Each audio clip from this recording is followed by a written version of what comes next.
জল দেবেন, দেখবেন পুজোর সময় মনটা খুব ভালো লাগবে।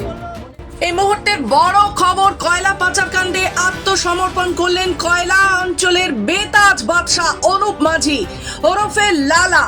সূত্রে খবর, মঙ্গলবার সকালে আসানসোলের বিশেষ সিবিআই আদালতে আত্মসমর্পণ করেন লালা।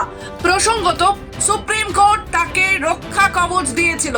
সিবিআই লালাকে গ্রেফতার করতে পারবে না বা তার বিরুদ্ধে কোনো কঠোর পদক্ষেপ করতে পারবে না এই মর্মে। অপরদিকে আবার সিবিআই বিশেষ আদালত নির্দেশ দেয় দ্রুত কয়লা পাচার মামলা নিষ্পত্তির জন্য।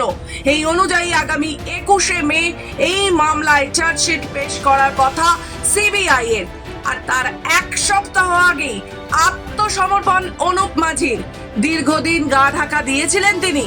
আবারও জামিনের আর্জি নিয়ে দ্বারস্থ হলেন আদালতে লালা। সিবিআই এর পাশাপাশি কয়লা পাচার মামলা তদন্ত করছে ইডি। সিবিআই মামলায় জামিন পেলেও ইডির মামলায় এখনো পর্যন্ত জামিন পাননি লালা। তাই ইডি তাকে গ্রেফতার করবে কিনা তা ঘিরে চলছে জোর জল্পনা। এই মুহূর্তের সব থেকে বড় খবর দেখছেন খবর বাংলার পর্দায়। কয়লা পাচার কাণ্ডে আত্মসমর্পণ করলেন কয়লা অঞ্চলের বেতাজ বাদশাহ অনুপ মাঝি ওরফে লালা।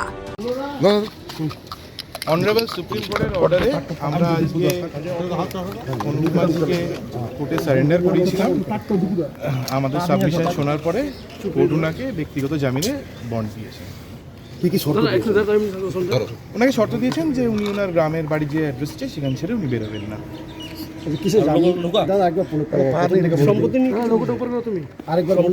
না, সম্পত্তি নিয়ে কিছু করা হয়। বিষয়টা আরেকবার বলে দিন, একটু ব্রিফ করে দিন। অনারেবল সুপ্রিম কোর্টের অর্ডারে আমরা আজকে অনুপ মাঝিকে অনারেবল কোর্টের কাছে সারেন্ডার করিয়েছিলাম। তাতে আমাদের সাবমিশন শোনার পরে কোর্ট ওনাকে ব্যক্তিগত জামিনে ছেড়েছেন। একটা অর্ডার আছে যে 21 তারিখে চার্জ ফ্রেমিংয়ের জন্য একটা অর্ডার দেওয়া আছে। যেদিনকে আদালতে প্রয়োজন থাকবে অনুপ মাঝির সঙ্গে আদালতের, সেদিনকে আসবেন উনি। ওনাকে তো সেই শর্ত সাপেক্ষেই ওনাকে জামিন মঞ্জুর করা হয়েছে।